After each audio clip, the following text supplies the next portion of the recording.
Hi folks. As part of doing the mental health show online about suicide, I felt it was really important to interview a man from a male perspective, especially when suicide affects so much more men than women. I've been really fortunate to be able to interview Sean earlier on in the week, and I'm sharing this interview as part of the show in the hope that it might be helpful for some of you watching. The interview is quite long, and initially I had intended to shorten it, but actually looking back on it, I feel that all of it's relevant. So please feel free to pick and choose whatever might be helpful for you. And again, I just really want to say a big thanks to Sean for being part of the show. Sean, thank you so much for being here today. It's an absolute pleasure, Sheila. Yeah. Pleasure. Yeah, you've mentioned before that you're happy to share some of your own personal story. Absolutely. Yeah. I believe anybody who's come through the dark times of depression or any mental illness needs to share their story and to let the person who is on that journey but way far back know that there is hope, know that there is a chance. It's a long road and it's 2 steps forward, 4 steps back a lot of the time, but it will come. You will get there. You may not ever get better, but you'll learn to live with your illness, if you want to call it an illness. I know a lot of people have the black dog, and I do believe in that. You know, it can be there and you can train it, but sometimes it gets off the lead, and that's when things go wrong. But most of the time at the minute, I'm doing really well. Yeah, that's really great, because you're sharing that story of hope. Absolutely. Would it be okay to speak a little bit about the dark times, the times? Yeah, absolutely. I mean, my mental health was, it would have been in the late 80s, early 90s that I first ended up in a acute ward. The first experience. I didn't realise anything was going wrong, but retrospectively, and what people have said, I'd not been looking after myself. I'd been going to work and not really being clean and just hiding in my house. I didn't realise, and then one night I again, retrospectively, my mum always said she broke down in tears when she looked at my phone and saw how many times I'd rang the Samaritans over the 3 or 4 months leading up to this. This was quite, depression doesn't happen just like that. You know, the people who say I'm a bit down and that happens like that, but true depression, that comes very slowly. It comes on. You don't realise most of the time that you're actually getting depressed. And then if you've never been depressed, I think that's a message that I'd like to share to people who are struggling at the minute. You probably don't realise that you're depressed. But if you're feeling down all the time and nothing is making you feel happy, you're not enjoying the things you did last month or the month before, maybe just think, maybe I'll have to go and see somebody. Maybe see a doctor, a GP, or talk to a friend or a family member. It is a very true thing that if you share, if you talk, I'm a great believer in talking. I think I could talk for England, and I think it's the right thing for everybody. But if you share what's in your thoughts, the bad thoughts, it just makes you feel that bit better. But again, so my going back to my story, I left my house, went onto a major road, and was just walking across the road, and I had every intention of trying to get knocked over and killed, or you know, I just couldn't see any other way. The police did come, and they took me to the local hospital, and again, this is all second-hand memories, but some of the things I remember, one of the biggest vivid things that I remember is that I was sat on a hospital bed, and I was just looking on the floor, and all I could see was dolphins swimming around around my bed, and Yeah. I was felt actually at peace. Yeah. It's really, really strange. But then I decided that I needed to get out and kill myself, and that sounds quite. Wow, he's just said kill myself. I think language is really important. Yeah. And it's important. Language is really important to the people that you talk to as well. Yes. There's nothing wrong with asking somebody, do you feel suicidal? Yeah. Obviously not in the office or in the pub, but in a nice quiet place, in a safe place.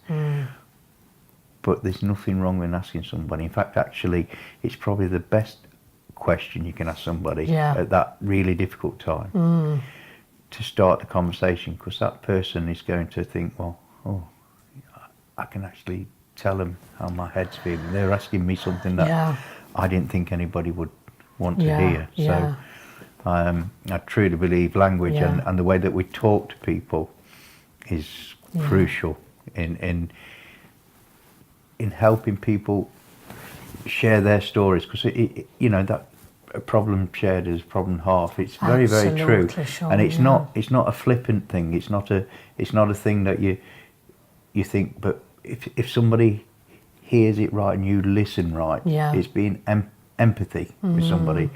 You know the person is thinking, actually, I can share my story. Yes. And it only might be a little bit, but just that little bit, just that one question might be enough just to get that person to the next level of help they need. And Sean, did somebody ask you that question then?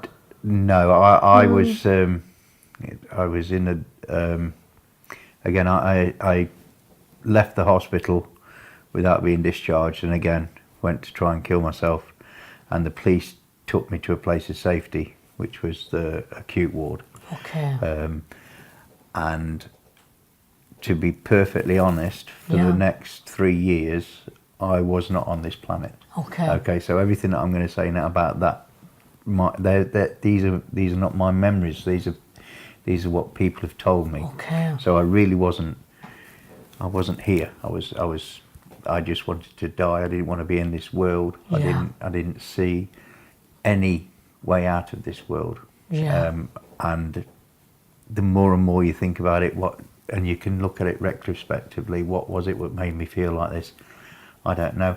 I'd had a breakup with a relationship, but I thought I was in a good place. I'd just bought my first house. Yeah. I'd got a fantastic job. On the outside, it looked really positive, but obviously there was something that was causing me not to be well.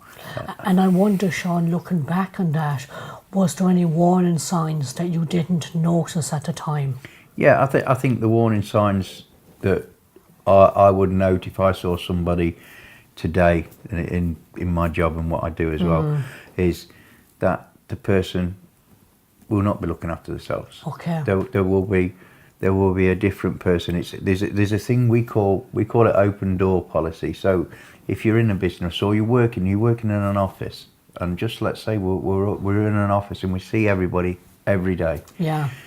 And you notice your office colleague is just not quite how he was last week, or she, but I'll say a he because not how he was last week. Yeah. And you're thinking, there's something not quite right here. There really is no time like that to go and talk and say, are you okay? And just that really, like I've just done that, you look them in the face, you look at them and you say, are you okay? Wow. I'm concerned.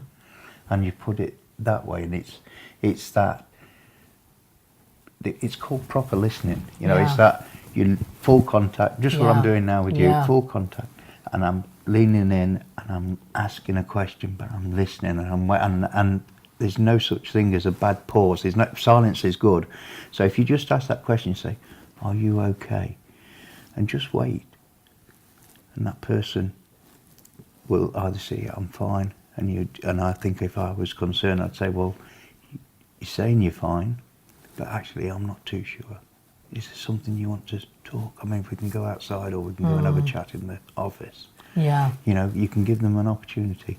But the fact that, again, like I'm doing, is just talking, leaning in and showing that I want to hear your story. Yeah. You know, it's something that it's something we're not good at as people, because we're such busy lives. We meet targets, we've got to do this, we've got to do that. But if you just look and that open door, you see somebody every day, and you're the person probably more than their spouses that you see them every day. Yeah. And there's a change. And it might be that they've got far too much work on, and they've been hitting deadlines that they just can't achieve. Or it might be that they've got problems at home that you're not aware of. But that person is going through a really difficult time. And just to ask that question and to lean in and let them know that you're listening, it just works. Yeah, absolutely. Yeah. And Sean, would it be okay for me to ask about how you were helped then? Yeah, absolutely. So my mental health, I don't like to be pigeonholed, but I've been called like depression, clinical depression. Okay. There's been I've had times when I've had a bit of delusion and things like that. So I don't think there's a pigeonhole for anybody. Yeah. You know, we're all human, but we're all slightly different. But there is a big, pretty much that it is medical with me, that I do have a clinical depression. About 5 years previous to this, I had a bit of a swimming accident. Okay. I dove into a lake that I thought was quite deep, but it was very shallow, and I broke my neck. Oh, wow. And one of the theories is that I got away with that after being in a halo for a long, long time. But one of the theories is that may have caused the imbalance in my brain. So I don't produce serotonin or enough serotonin. Yeah. So medication is probably the number one thing to keep me well. If I stop my medication, just like a diabetic, I'm going to go into a depression and I'm going to end up suicidal. Yeah. It's just and sometimes, especially when like I was saying to you earlier, I've never been so well, and it's because they've messed about with medication, because I've been on a medication for about 5 or 6 years, and your body tolerates it and it doesn't work. And I was saying for a while it wasn't working, and I was dipping, but this new medication regime is really working, and as you can see, I'm in a really good place at the minute, really good. Yeah. And I'm not saying that's for everybody. Medication, I've had CBT. They did try ECT on me, which didn't work for me. Or the only thing that I have a negative on that, a personal negative. I've seen some really good things. I've seen people who have not spoke or were totally moving about to being like just like ourselves within hours of having this. But for me, didn't work. Okay. And I would say that was medication and also therapy, talking. I think if one thing I could put across to every man out there is, we don't bloody talk enough. Okay. Simple as. Yeah. And when I say talk, not, "Hi mate, you all right, having a beer? Yeah, fine, fantastic. If you watch the football," it's saying, "Are you okay?" Yeah. It is that voice. If you hear the change in the voice, "Are you okay?" Yeah.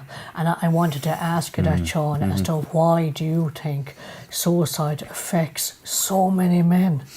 So many men. That's a really good question. I think there is lots of experts out there who give loads of different reasons.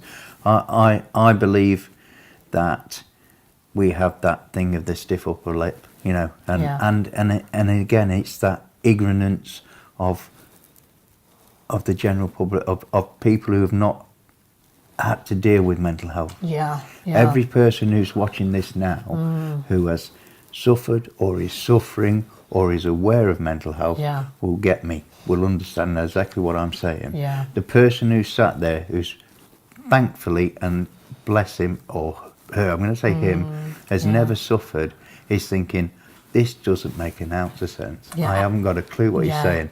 But you just look round that person to the 3 people of either side of you. One of them is smiling because he gets it. Yeah. He understands.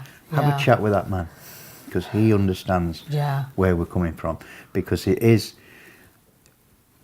I do truly believe, and I say it with my first aid, mental health first aid. One of the things I have a great passion with, and especially with organisations and businesses. Every organisation in this country, has physical first aiders at work. Sure. They have them.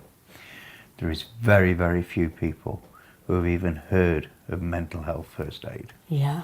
Can you tell us more about that? Yeah, absolutely. Please. So it came from Australia originally, and it is about what I've just done about talking, about recognising somebody who has got mental health problems and being able to ask the questions, and not only ask the questions, but knowing exactly like physical first aid what to do. You're not the expert, you're not the counsellor, but you're going to have to deal with a crisis. Now it might be a crisis of somebody feeling really suicidal and in a very agitated state, and the last thing you want is people crowding around that person.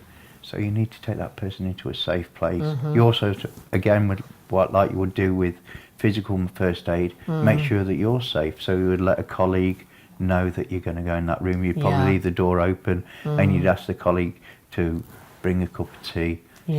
But you would make sure somebody was watching you, because you've got to make sure you're safe as well as the other person. Absolutely. And then it's about that tone. It's about that talking and asking the question.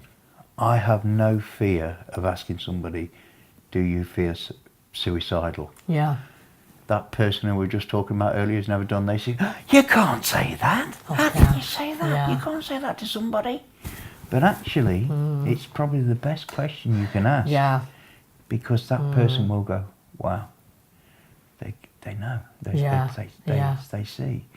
And Sean, this is something you do regularly. So you work with the YMCA. I do, yeah. You have a lot of experience actually with people who are in the process of suicide or who are suicidal. I'm at the minute. I'm the coordinator for the night shelter. So I work with what we call the rough sleepers, homeless people.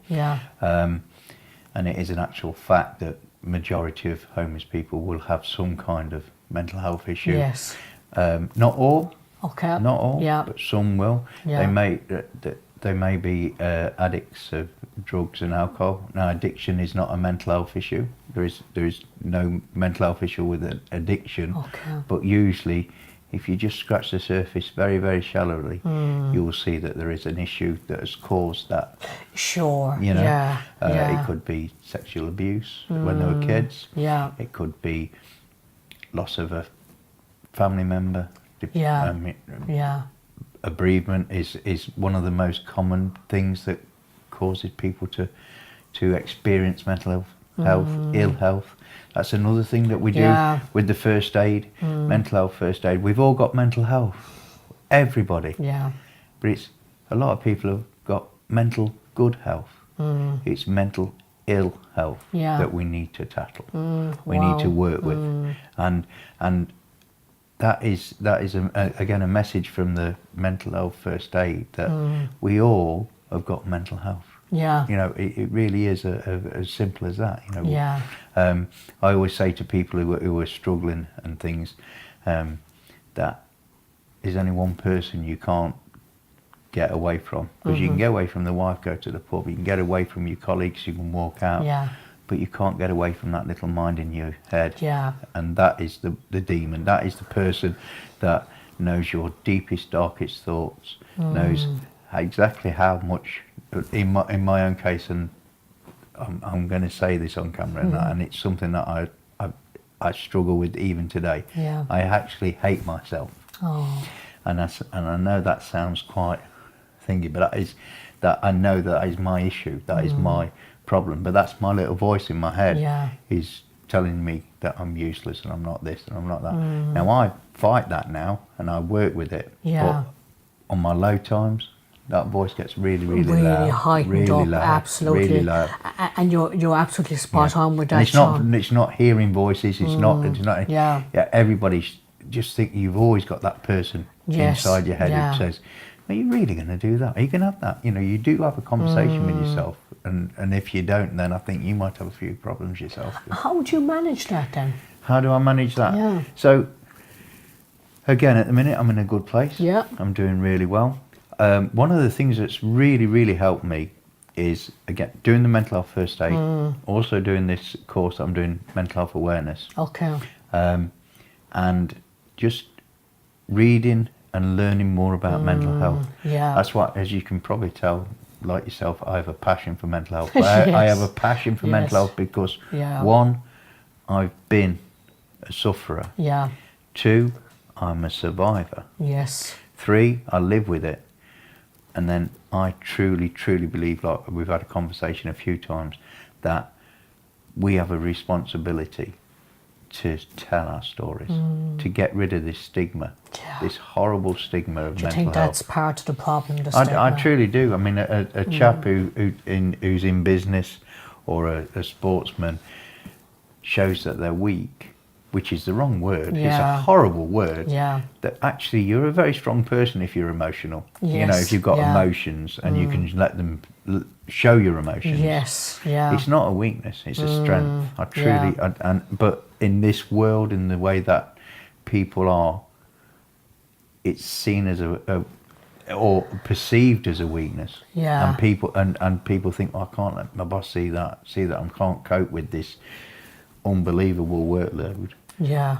I've just got to crack on. I've got Yes, to do it. He's yeah. doing it over there, and he's doing it, but they're probably struggling as well. Absolutely. You know, Sure. and the sports thing. I mean, it's like 1 in 4 people have got mental health issues, and I thought to myself, well, how do you describe that? How do I describe that to somebody, a young lad, who's not really experienced any mental health? Yeah. And I just thought, and it came into my head. I said, just look at a football pitch. 22 players on that football pitch. There's at least 7 of them suffering mental health issues. Yeah. You know, that is, I think, quite a Yeah, strong image yeah. to show young people. It really is. 1 in 4. You can look around. I mean, if you're watching this with a few mates, if you're looking round, Yeah. there's somebody suffering. Yeah. It might not be bad, but it could turn out bad. Yeah. I had a young lad last night, actually, in my night shelter, 23. He'd been to us the last 4 nights, and he came in last night, and he was in a real state, really in a bad way. He'd been at the local train station, contemplating throwing himself under the trains. Yeah. He had nobody, but because of how my volunteers and how we work and treat them as guests and talk and chat, and he felt he needed to go somewhere safe, and he came to us. Thank God, he came to us. How did he know to come to you? I think he again with mental health, when you're in that crisis, and I know this from, because I obviously I've had quite a few episodes of being suicidal. Sure. Yeah. But when you're in that crisis, when you're in that deep hole where there's no light, you can't even see the light. Never mind look up and see. You can't see the light. Yeah. There's no light. When you're in that crisis, probably the best thing, your brain says, look, you're struggling. You need help. Where can you go? And there's always some way you can go. Yeah. Please remember, even if it's like I did, ring the Samaritans. One of the most amazing organisations. But the best one is probably your bestest mate. Okay. Your best buddy. Yeah. Because your best buddy knows you better than most. You know, so, and it is a difficult conversation. It is saying, look, I really do feel bad. I feel really suicidal. Yeah. And it's going to be emotional. And your friend is probably not going to be able to cope with what's the right thing to say, what's the wrong thing to say. But you as a sufferer needs to go somewhere where you feel that somebody's going to listen. Yeah. Feel safe. Yeah. And put you in a safe place. There is, like the young lad, he said, I spent a good hour with him, and we was talking and we was chatting, and I found out what some of the issues were, and the simple thing I did for the young lad, and I'm not saying it works for everybody, Yeah. but we did an action plan. So Okay. we worked out his issues, and we went through every single one, and we thought, right, what can we do? And Yeah. some of the things I can't fix. Nobody can Okay, fix. yeah. Some of the things I was able to give him a suggestion, and he thought, that's good, you know. So within the hour, he's still a very poorly man. Yeah. He's still struggling, but he wasn't suicidal. Okay. Okay, so I'd done a first aid job on him. Yeah. Exactly like I was saying. I haven't solved the problem. He's got a long road to go to get over this. Yeah. He's actually getting help today, Yes. which is we made sure that he got Yeah. to go to somewhere today Yeah. who were professionals. Yeah. But in that hour, you know, in that I did exactly what I would do with a physical first aid. Okay. I patched him up and I shipped him off. Yeah. That's all you can do. We can't Sure. solve the problem, but we can stop the crisis. Sean, is there a place that people can find this mental health first aid? Yeah, well, I know Derby YMCA have got courses, but if Okay. you Google mental health first aid Yeah. courses, there is courses out there. Okay. There is adult and child mental health first Okay. aid. They're very similar. The only difference in the adult one is that the different places to go, and for example, there's PTSD.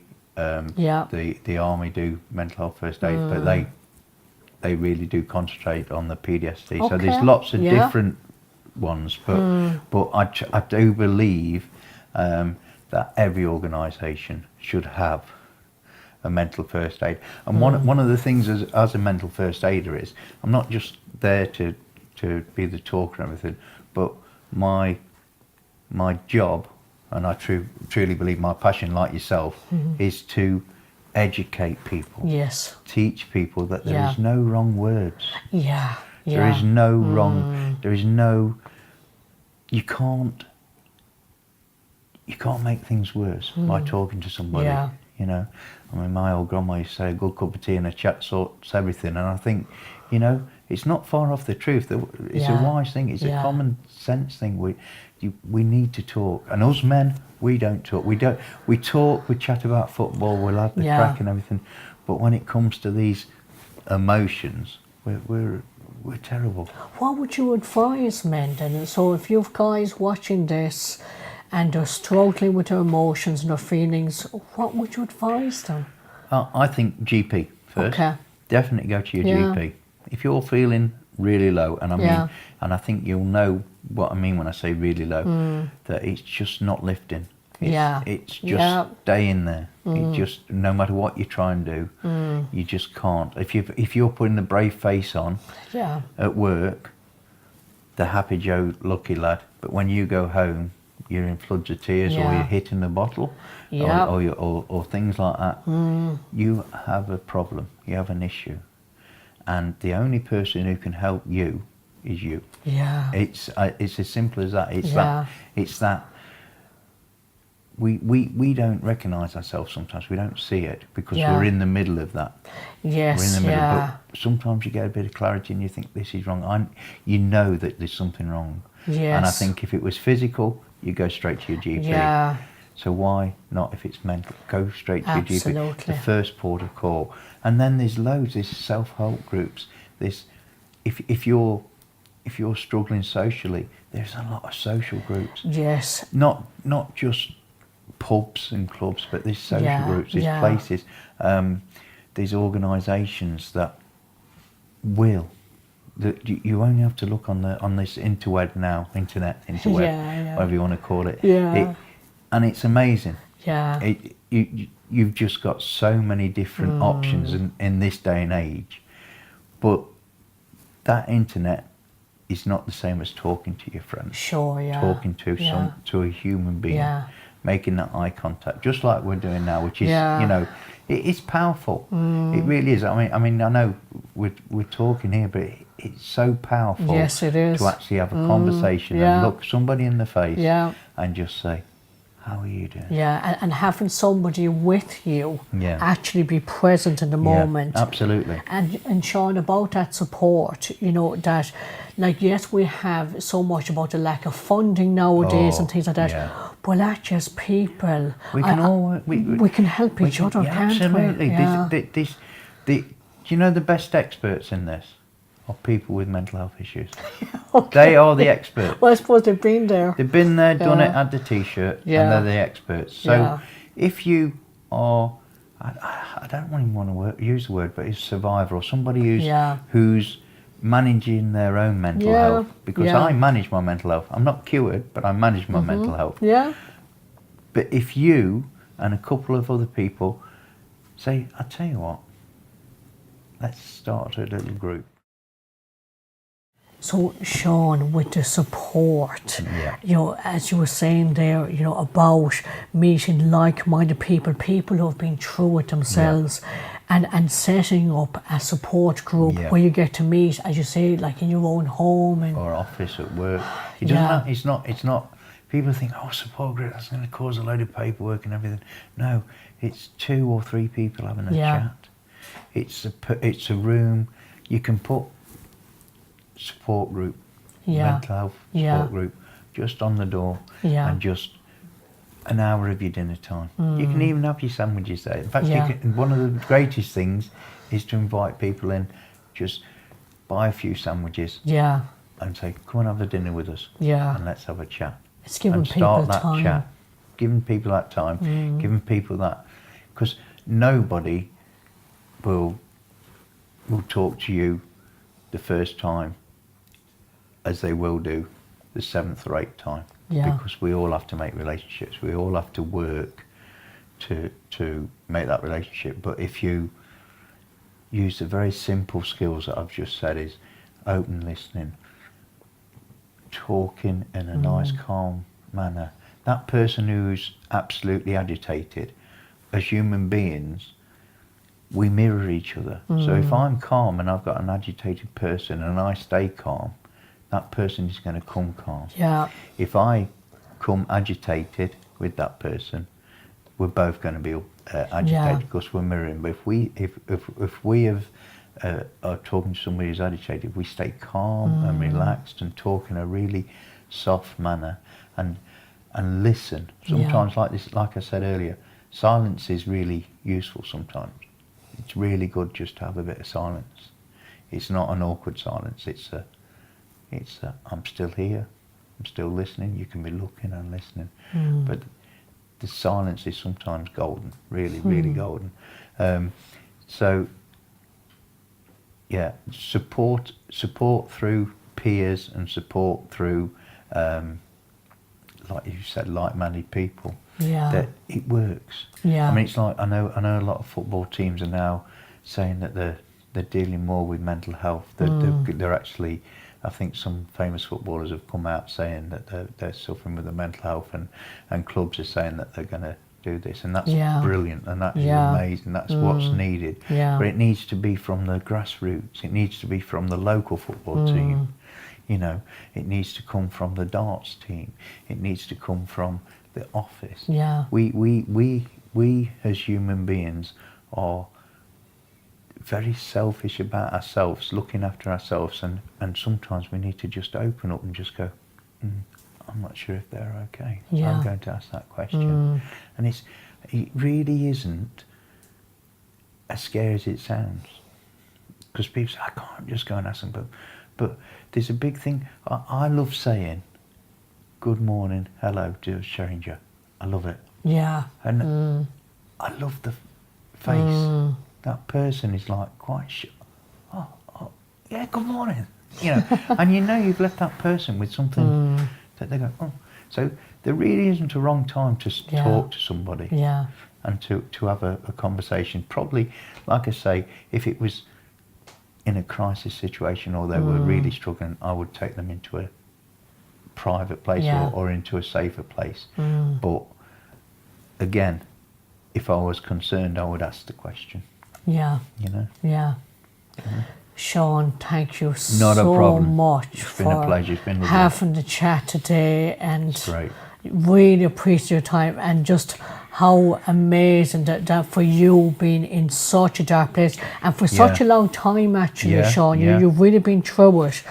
And then to come out at the other side, and you know, and as you say, it's about managing and accepting, you know, that. And to be honest, I don't think anybody's fixed. To be honest, I don't think. No, you know. I think we said somebody who says they've got no mental health problems, I'd say, well, they probably got worse than anybody. To be fair, you know, so that's another program. Yeah, another program, absolutely. But Sean, thank you so much. No I problem. really appreciate that. Cheers. Okay. Okay.